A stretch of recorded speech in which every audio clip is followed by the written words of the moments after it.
Hello, everyone. It's Shane Kanto, your Wasteland Reviewer, and welcome to the Wasteland, my weekly show where I take a deep dive into a particular film. And this week, continuing that Spielberg train and hitting it into the 2000s. I only have, I guess technically 3 decades left because God, we're in the 2020s. But we're going to be talking about artificial intelligence. And I mean John here, who's joining me on my show. John, thank you so much for coming on. Thank you for having me. I appreciate you coming on because this was one of the two Spielberg movies I didn't actually originally get somebody to actually come on for. Right. The other one was Kingdom of the Crystal Skull, which I feel like most people have some strong feelings about that particular film. But before we hop into the show, which we have 3 segments on this show, would you like to shamelessly plug anything? Yes, I would like to shamelessly plug in my letterboxd. It is Speed Racer X. As you can tell, I'm a huge Speed Racer fan. And that is also the same for my Twitter. Other than that, that's pretty much it. What's interesting is I put Speed Racer on my watch list last time we recorded, and after all this time, it's like within the top 4 right now. So I actually will be watching it soon. Nice. So I'll have to let you know what I think. Yeah, definitely. But we're not talking about Speed Racer today. We are talking about a very interesting film that had a decades-long journey to the big screen in artificial intelligence. But our 3 segments, we start with coming attractions, and since this is coming out Friday, September 16th, there's a big slate of movies coming out in all shapes and sizes. I think Netflix alone has like 3 coming out on Netflix, and then 1 coming out in theaters that we're going to talk about that will soon be out on Netflix. But let's talk about, I know, John, you threw out a couple, but let's start with Moonage Daydream. So what are you excited about for this one? I really love Brett Morgan's Montage of Heck. I think as a classic rock enthusiast, I think he does an incredible dive on Kurt Cobain and uses all different types of filmmaking, animation, and just really does a deep dive with his personal life and how it changes music. So seeing his name attached to another musical biopic, and with someone as a subject of David Bowie, who's known for grand spectacle and razzle dazzle. When I saw that trailer, it just brought me very much excitement because this is exactly his wheelhouse here. Oh, because I heard they're going to have a David Bowie documentary, and I'm a huge classic rock fan too. I'm like, I love rock docs. Right. So I was already excited just for the fact that they were making something about David Bowie. But when I saw that trailer, I'm like, right, this is a whole other kind of thing. And by the time this posts, I will have seen this a couple of days before. So I actually have a screener as we're recording tomorrow on Monday, except it's 9:30 at night. I'm gonna do my best. Yeah, for sure. But because this is a 2 hour 20-minute documentary too. This is a hefty doc, but that trailer sold the hell out of me. It's dynamic, it's engrossing, it captures his very art house approach to music and performing. And that second one, he's just like, I'm an alligator, and I'm just like, yes. And then it's just such a weird song. And I remember hearing it for the first time on the Guardians of the Galaxy soundtrack. But you also brought up Pearl, which is one of the most unexpected prequels that just got dropped on people when we went to go see X earlier this year. Right. And if you waited to the end, they're like, hey, here's a trailer for a prequel coming out this year. And you're just like, what? Yeah. So what are you excited about for Pearl? So for me, there's something about Ty West's X that I have not stopped thinking about this entire year. When I first saw it, I just thought, oh, it's just your standard, slasher movie. But going into why Ty West just is really huge on aestheticism and using his the classic Tobe Hooper influences, I think it's very just engrossing. It's just a lot of fun and very much pays homage to classic grindhouse movies in the 70s. Obviously, Texas Chainsaw Massacre being the biggest of them all. And Pearl looked like no exception. Obviously he goes all in on the Technicolor aspect. And I think Pearl is such a interesting character because now we know of X. What's it like with Pearl? So I'm also glad that A24 is now moving away from their slow burn stuff that the common populace kind of sees them as, and is not afraid to go into actual genre fairs, which is great to see. I always love seeing that. So I have to admit, I got to see Pearl a couple days ago. Oh, wow. Recording, and it is the most twisted homage to like Wizard of Oz type filmmaking you're ever gonna see. And I'm not gonna say anything else besides that, but like I think it'll make a lot of people happy. Right. It is very different than X. I bet. But like if you watch that trailer and that excited you, this is exactly that. Okay, good. So, and probably one of the biggest films coming into the fall, which is coming out in theaters this week and then again on Netflix in a couple weeks, which is Blonde. Because I remember right from the start when Ana de Armas got cast as Marilyn Monroe, it's just like, what? And then the internet explodes. Right. But why are you excited about Blonde, John? Again, I'm huge on directors. So Andrew Dominik is nothing short of a master filmmaker. I love Assassination of Jesse James. Even his documentary work with Nick Cave. Yes. Astounding. I recently watched not the one that came out this year, but the one previous. And that was phenomenal. So it's great to see him, kind of back in narrative features. And plus, Ana de Armas is a superb actress. I think, in my opinion, in terms of actresses, I think she's probably my favorite in terms of the promising up-and-comers. I love her in every role she's in. Knives Out, even her small section in No Time to Die, she's wonderful. And just the way Dominik wants to portray Hollywood in this movie is it looks just so up my alley. It has an NC-17 rating, but I feel like Andrew Dominik is such a well-established filmmaker in his career, so he's not going to give you something that's going to be exploited and doesn't hold back. So I'm just very excited to see that kind of approach. I know that was also besides the casting, because it's like, how could you be Marilyn Monroe? But then also it's like, it's NC-17. And a lot of people are like, what's going on here? Yeah, exactly. But, I have a singing feeling she's going to be right at the top in terms of Best Actress conversation the rest of this year. And Dominik makes some very interesting films. And I just watched his most recent Nick Cave documentary popped up. It's on Mubi right now. Yeah. And it's like, at this point, I'll take anything with Ana de Armas in it. And yeah, everybody wants a spin-off of her from James Bond because she completely stole the show in the short period of time that she was actually in the movie. But my top one, because there's 15 movies coming out between VOD, streaming, and theaters this weekend, is See How They Run. And this is mostly because Saoirse Ronan's my favorite actress working right now. Right. And Sam Rockwell is just amazing too. And it's so fascinating because is this a true story? Is this based off of a true story? It has Richard Attenborough in it and all kinds of stuff. It's a murder mystery. It seems quirky and fun. Right. I'm like, is this Wes Anderson? It has bits of that. It has vibe.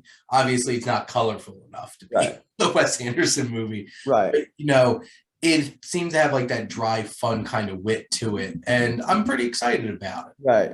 I'm excited for it as well. I think ever since Knives Out kind of blew people's minds on the whole whodunit genre, I'm kind of glad that studios are willing to look at that angle and storytellers are willing to look at that genre because there's so much you can do with it. I'm glad that also, with these movies that it's a loaded cast and everyone likes to see a loaded cast, just be in such as weird characters. Saoirse Ronan, seeing Saoirse Ronan and Sam Rockwell is a dynamic duo. Seems like such a fun time. So I'm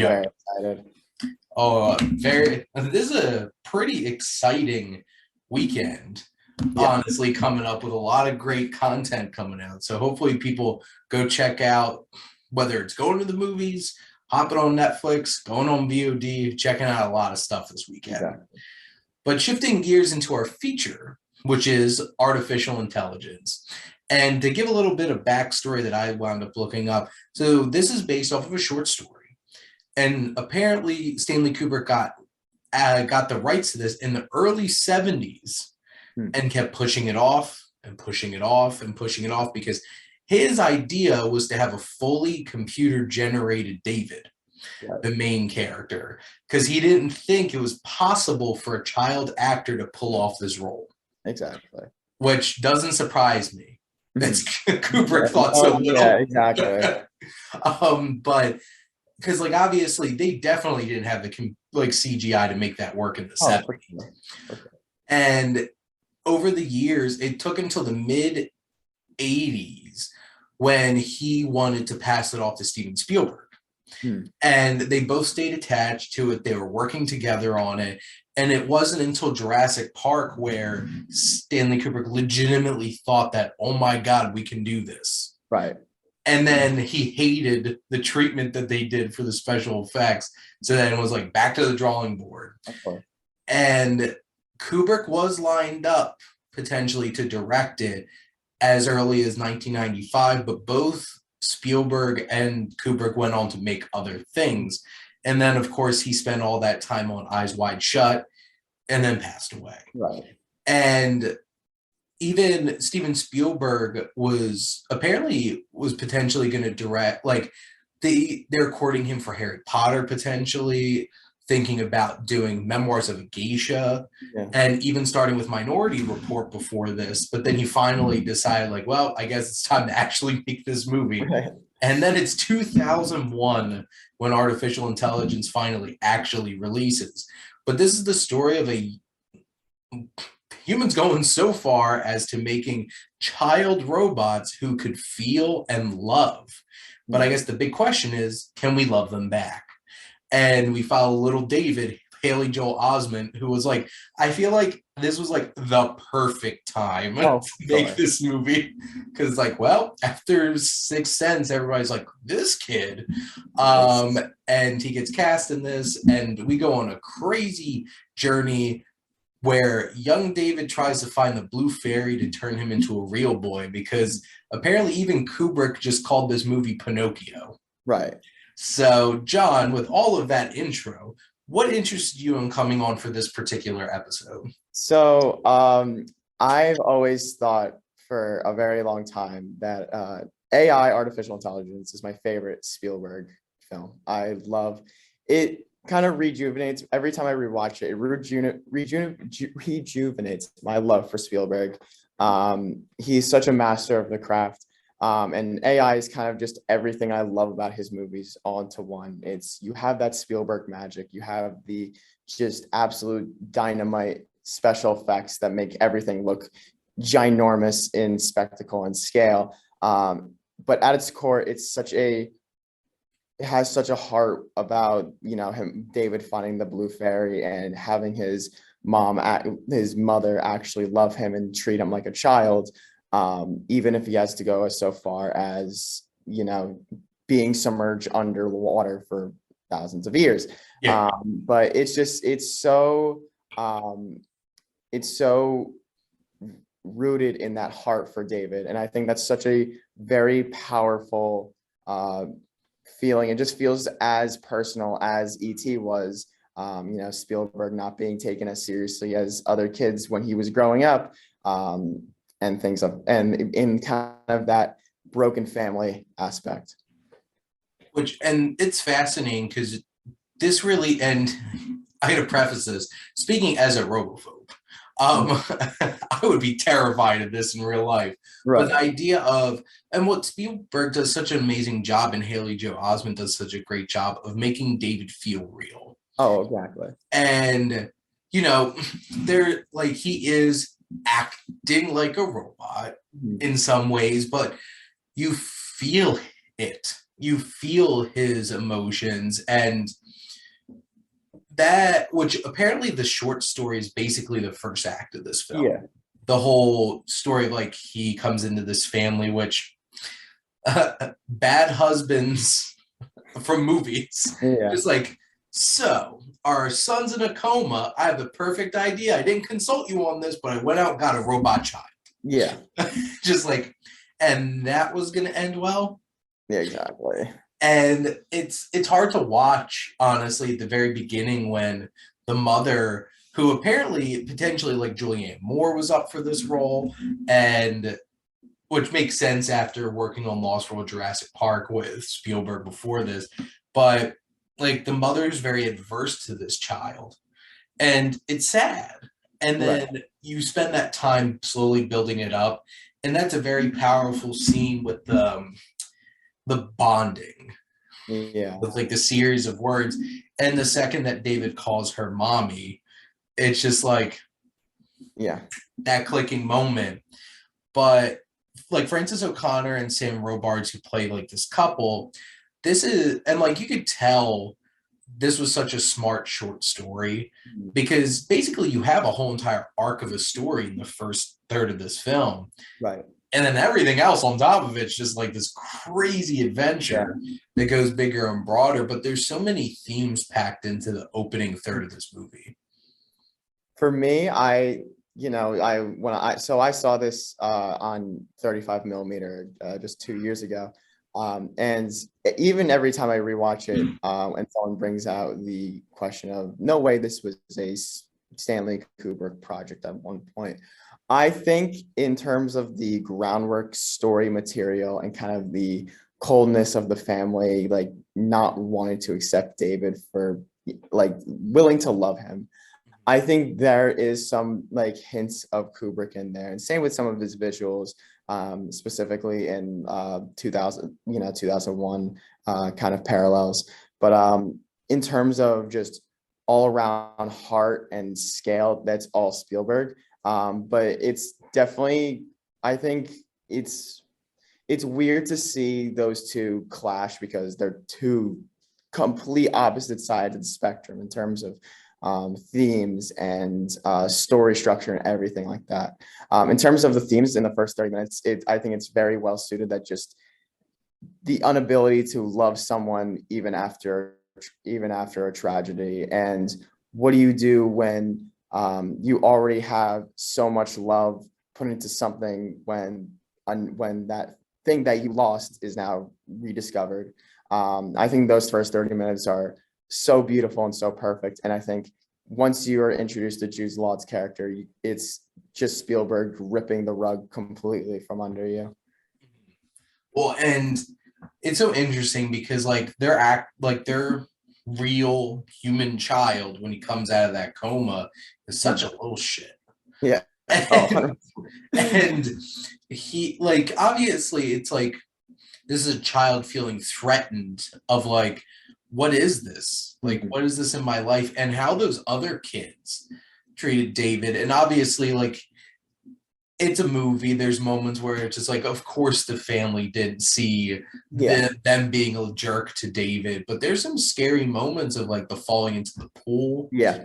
And it's so very interesting that I hate the father so much, because it's like, you make this very rash decision and go out and do this, and then you go completely cold on this kid, and they're just like, no, we're gonna get rid of him. Right. And apparently the short story ends with them sending him off to the factory. Yeah. And obviously our journey is just beginning. Yeah, that's the first hour, maybe even less than that. Yeah, and him being sent off into those woods, because like the whole entire beginning of the film, you're seeing a naive, and it's just like Pinocchio. Right. Like, doesn't understand the world, getting tricked with his naivety into doing things that are going to get him in trouble. Right. And you have Teddy, who's more or less Jiminy Cricket, which this was such interesting timing with the Pinocchio movie coming out this weekend, because I watched AI yesterday morning and then watched Pinocchio in the afternoon, and I'm just like, this was some really weird timing. This worked out perfect. Sure. But like you have those moments, and that's the thing. Like David's going on this crazy journey, but he doesn't understand the world around him. Sure. But at the core, he believes he is special and that he can be a real boy. And he wants to find the blue fairy. He hears the story, and then on some level, we all know the fairy doesn't exist, but we're watching this poor child, this robot, go on this journey to try to find it. And even when he was like, oh, it kind of doesn't exist, you know, when like this other version of David says it doesn't really exist, it's kind of a facade, like a story you're kind of told to believe. Again, we all feel that heartbreak. Like, again, we know this, it's a very common story, but even at that point, we're so invested in David's search for love and having that bond with a mother that it feels ever so heartbreaking. And I think the last act where he's, you know, it's the last 30 minutes, or I want the last 30 minutes with my mother. It's all the more heartbreaking because he doesn't have that much time, and that time that he will never receive again. And it's every time I watch it, it always hits. I think that is, in my opinion, where that's the Spielberg magic. It is a story that pretty much everything from the visual storytelling to just thematics are all crashing in on itself, and it delivers something beautiful and impactful for like an audience, and even for like a child actor like Haley Joel Osment. Like it's meant for kids. Yes, it's PG-13, but it's still meant for kids because it's a common story, common fairy tale that we all know. Yeah, because fun fact, there were actual sex scenes in the script, and Spielberg cut them. Yeah, because like he was trying to still make this for kids. Of course. And it's interesting in that sense. And I feel like, because like when I did some research, like apparently this ending was Kubrick's idea. And I'm like, that's interesting. Yeah. Because I feel like the most Kubrick ending to this movie was him frozen on the bottom bottom of the water right in front of the blue fairy. Because like I feel like this was like a Kubrick movie, it would have ended there. And you know, leaving you with the, you know, sometimes life isn't what we hope it to be, and you're just kind of stuck there. But you know, David went on this journey and realized like this facade of him being this special boy and being unique, because that's shattering when he walks into that like where the lions cry, right, the giant building, William Hurt's office, and turns that chair to another little David. Yeah. And you're just like, and David doesn't take too kindly to that. Exactly. He beats other David to death. And I think what's one of the most haunting, because like that's the thing, there's some very haunting moments throughout this film too. Oh, sure. And obviously Spielberg has that up like there, because like this is the man who made Jaws. Exactly. So, like he could be scary. And the moment when he walks into that area and there's just boxes of David's and what Darlene's, like female version of David's, and you're just like, right. You feel shattered. David feels shattered. David just throws himself off a building. Right. And you're just like, well, this is taking a dark turn. Well, this is definitely Kubrick like idea of this. But like that's such an impactful sequence in the film. Right. I think also people really underappreciate William Hurt in that movie. I think him as that like actual father figure to David it's just such a beautiful performance. He's not in it for that much, but he pretty much debunks the entire movie. What like even the opening line being, what is love? Like, you know, what's like, how could someone have the capacity to love someone? And then obviously having that idea of turning a robot into a boy that could love. And once he gets that quest to find somewhere close to a real boy, obviously in the form of a robot, it's all the more shattering, because it's a father figure that David wishes he had. It's the son figure that William Hurt's character wishes he had. Yeah. And I 100% agree. William Hurt, rest in peace, is so great in this film. And that opening sequence that he's in the room with, like you said, what is love? And really trying to break that down and help us realize really what he means by that. And that sets this whole entire film in motion. And, you know, at that point, like halfway through the film, we see that panning camera in that office of the pictures, and you see the real David was his son, and that's tragic. Yeah, it's tragic. And what I feel like one of the most tragic moments of the film, I think, is the difference between what David perceives as him being special versus what William Hurt's character does. Because I feel like William Hurt's character sees it as, you proved that everybody could have this love. Right. And for everybody to have this love, there has to be all of you. Right. And David's was brought to believe by his mother that he is special, he is unique, he is the only David. Right. And obviously in that moment it's shattering, and where William Hurt seems so hopeful in that scene, and David's just shattered. Yeah. Because like his whole entire sense of existence has just been broken. It's broken, yeah. But I do want to throw out one thing, because there's that one. This is where something interesting clicked in my head watching this, was when they cut to the scene of William Hurt with like his super nerds, which apparently one of them is Clark Gregg. Yeah. Like wrapped around them. And they're like, yeah, he just left he's around the Flesh Fair in Haddonfield. I'm like, wait a minute. I'm from Haddon Township, New Jersey. And that's supposed to be Haddonfield, New Jersey. Yeah. And then, of course, the city that they go to with Dr. No and everything's Philadelphia. And then, of course, Manhattan and everything. I'm just like, this all kind of clicked. Like, I don't think it ever really clicked in my head as much. Right. Other times watching this, I'm like, wait a minute. This is all around me. Right. Wait a second. Yeah, exactly. And it's interesting in that way, because it is such an engrossing post, like, climate change, apocalypse kind of world, that this is like at least where I'm from, and I'm like, wow, that sure looks different. Yeah, for sure. And it's such an incredible world building that Spielberg does in this. The special effects with everything are incredible. Yeah. I know, at least towards the end of the film, like it was an interesting design choice. Yes. For those beings at the end. Yeah. But like all the robot technology is incredible. There's if you look for so in the original draft for 2001, Stanley Kubrick was going to was actually going to show the aliens, if there's like an early concept art for it, I forgot where it is, but it looks near identical to the ones in Close Encounters.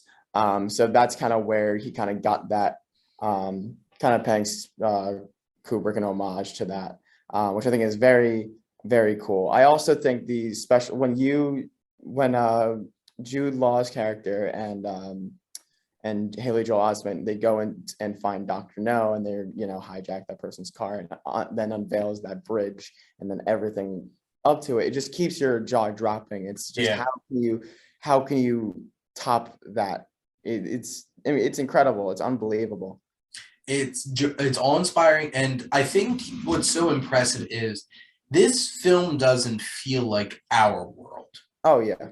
And I think Kaminsky's cinematography really lends itself to making this feel like a different kind of world. Right. And mixing that with the design and special effects in the film, it doesn't need it doesn't need to feel super real and tangible, but it feels so engrossing and real to us as we watch it that it's like we feel and understand this world around us. Right. For me, I see also the cinematography as just a collection of both using it on film and digital, because there's at times where the lighting looks very grainy, to the point that almost feels like a classic fairy tale. And then there's at times where it's the special effects, and when David's going to go to Philadelphia, and it just feels like was made on a digital camera, and it's such a unique spin because you just don't see anything like that, and plus it feels very for its genre. I think one of the most impressive scenes in the whole film is the flesh fair. Right. And also, even before that, the chase. Yeah. And like, was it the wolves and like the guys on the motorcycles? Yeah. With, like, crazy motorcycle designs. And Brendan Gleeson, who's fantastic in this film. And like, his sense of presence is so important to that character because there's something powerful and forceful about it. And then it's so poetic when he starts getting pelt by stuff at the end, because like, if I was sitting in the audience and David was reacting the way that he did, I would think he was a real kid. Exactly. Because and it's such a great line, because that Lord Johnson Gleason's character is just like, they're trying to buy us into this world of artificiality, and it's just like, that's it. Like, William Hurt's whole entire idea is to make us believe that they're real, that these are real, and the realer they are. And this has been explored in so many different films, from like Ex Machina. I feel like is one of my favorites that really tackles that idea. But that whole entire sequence, even with like, apparently it was supposed to be Jerry Seinfeld originally. It was the comedian, but then it wound up being Chris Rock. But like the mixture of practical effects and computer generated effects, and I don't know if it's quite motion capture, but like mixing real faces with like the special effects and like the robots is incredible in that sequence. It feels like, again, like Spielberg is always about spectacle. I feel like whenever I talk about Jordan Peele's Nope, I always have to mention Spielberg because he is a man of spectacle. And even like the Flesh Fair, it feels like a league of its own. Like you understand from its world building, production design, and set design that it feel like you are understanding how to feel for David, like he's in peril, like he could die. Honestly, like obviously hoping for the best for him, but it's such a great sequence. It honestly, I think, kind of pulls everything together in terms of just what the quest is and what it kind of just is the de facto plot point for where this movie is going to go. And I think it's great. I think it's impressive. Yeah, and it's at such a great tone because the first third of this film, we're in a house. We're in like a safe home. And just in this domestic world. And then it's just like, this is how we're going to introduce the world around you, because it's insane. And between that and then, of course, Gigolo Joe, which Jude Law is something else in this movie. Because he is like the wordplay, the dance moves, and everything, and him thinking he's like God's gift to women is just like a wonderful combination. And Jude Law was like the perfect person to play this character. Sure. And like it gets dark for him, like that moment where it's like that husband murders his wife because she had been sleeping with Joe, and then of course the police think he did it. And they've been chasing after him like the whole rest of the movie, and adding a sense of danger. And you know what? I love a good uncredited Robin Williams cameo in a movie. And that Dr. No sequence was so great because it showed like Robin Williams is doing his like crazy zany voice, but then when he asks the last question, and the complete shift in tone of his voice and everything, and you just feel it. Like you feel something completely change in that moment in the film. Agreed. No, I think that is also where with the Flesh Fair, where it's one of those reasons why this movie is so special is it just goes above and beyond. Like on its surface feels like a children's film, obviously with much more mature themes, but it feels like a children's film, but it's not afraid of asking those bigger questions. Again, it's a fairy tale with bigger risks and bigger things to say. And the fact that Spielberg did so much more after this is insane because you wouldn't think this would come out of something like him, especially also given the history with him and Kubrick at the time. Yeah, and it is, and I've seen a lot on the internet, like one of the greatest what ifs is, what if Kubrick made this? Right. What would this film, like, how would this film have been different? Right. And, you know, obviously we're never going to see it because it never got created. Love to. Yeah. Like, if I could make any, like, film that never happened, what was supposed to be and never happened, I feel like it would be this one. Right. Because I think it would be so fascinating to compare them. Right. Because there are two different people in terms of tone. I honestly wouldn't be surprised if Kubrick just went with the short story route and just that, like, where the mother lets David go, kind of that's it, or kind of kept going but left David at the bottom of the sea and have him not see his mother, which I wouldn't be mad about, given that that's Kubrick. He's a cold filmmaker, so he's kind of leaving you with that sense of unease and sense of dread. Yeah, because I imagine if you ended on that point, because the thing is, we know from earlier in the film that David can't drown, or anything like that. He's just there, stuck. And that unknown is just so Kubrick. That would have been just such a him thing to do. But I guess at this point, John, is there any other things that you wanted to specifically point out about the film? Not really. I think we pretty much covered everything. Here's the thing. I feel like a lot of people, it's an interesting film. It takes a lot of bold moves. It takes a lot of bold shifts in tone. It is, I think, one of the most ambitious films that Spielberg has ever made. Oh, agreed. And I think whether people like it or dislike it, I don't think you could take those things away from it. Of course. And I hope that if you haven't seen it, and because, like, I feel like a lot of people, obviously, you've seen the Indiana Joneses, E.T., Jurassic Park, and this is so interesting coming off of Saving Private Ryan, right? Which by all means he should have won Best Picture for, but won Best Director, and then coming out with something like this, and he really leans into the science fiction. In the early 2000s, between this and Minority Report, War of the Worlds, and next one's Minority Report. I'm really excited to rewatch that one because it's one of my favorite Tom Cruise movies. Oh, it's great! Such a great film. But so if you haven't watched Artificial Intelligence, go check it out. But before we let all of you go, always like to leave you with some recommendations. So, John, what would you like to recommend to the folks out there?